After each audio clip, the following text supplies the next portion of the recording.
ભવ્યા સિરોહી ગુજરાતના અમદાવાદની એક યુવાન અને પ્રતિભાશાળી અભિનેત્રી, મોડેલ અને ગાયિકા છે. માત્ર 14 વર્ષની ઉંમરે તેણીએ ફિલ્મો, ટેલિવિઝન અને જાહેરાતોમાં અસાધારણ અભિનયથી ગુજરાતી મનોરંજન ઉદ્યોગમાં નોંધપાત્ર અસર પાડી છે. તેણીએ અનેક પુરસ્કારો પણ જીત્યા છે અને તેણીની વૈવિધ્યતા અને કલા પ્રત્યેના સમર્પણ માટે પણ તેઓ ખૂબ જાણીતા છે. તેઓ ખૂબ જ નાની ઉંમરમાં મોટી સિદ્ધિ હાંસલ કરી છે. તો પ્લીઝ ભવ્યા સિરોહી, આપણે એને તાળીઓના અભિવાદનથી સ્વીકારીશું. ભવ્યા સિરોહી આપણી જ દીકરી ખૂબ જ નાની ઉંમરમાં ખૂબ જ મોટી સિદ્ધિ હાંસલ કરી છે. તમે એને જોશો એટલે તમને ખ્યાલ આવી જશે કે આ દીકરીને તમે જોઈ છે ટેલિવિઝન પર.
Thank you, Chaya ma'am, for inviting me in this wonderful event, and thank you all.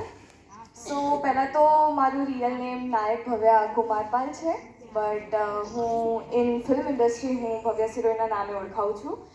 અને જેમ કે મેમે કીધું, મેં 40+ એડ ફિલ્મ્સ કરી છે, ઇન્ક્લુડિંગ ગવર્મેન્ટની એડ ને Rupani sir, Modi sir, Bhupendra sir એમના માટે પણ એડ કરેલી છે મેં.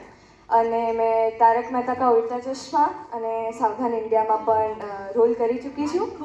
એન્ડ મેં 16+ મૂવી કરેલી છે અને મારી 3 મૂવી અપકમિંગ છે, જેમાંથી પહેલી છે વિશ્વગુરુ, જે કે મારી મુકેશ ખન્ના જોડે છે, અને સેકન્ડ છે ગોતીલો, જે કે મારી મનોજ જોશી જોડે છે, અને થર્ડ છે વર્ષ લેવલ 2, જે કે મારી હિતેન કુમાર સર જોડે છે.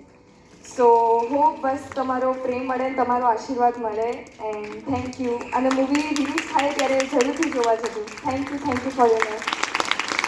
ખૂબ ખૂબ અભિનંદન ભવ્યા. ખૂબ પ્રગતિ કરો, ખૂબ આગળ વધો, સમાજનું નામ રોશન કરો, સમાજ આપ પર ગર્વ લઈ શકે તેવી સિદ્ધિ હાંસલ કરો. શૂન્ય થવું ખરેખર સહેલું નથી. શૂન્ય થવું ખરેખર સહેલું નથી, કારણ પોતાનું મૂલ્ય ભૂલી બીજાનું મૂલ્ય વધારવું એ એનું ગુણ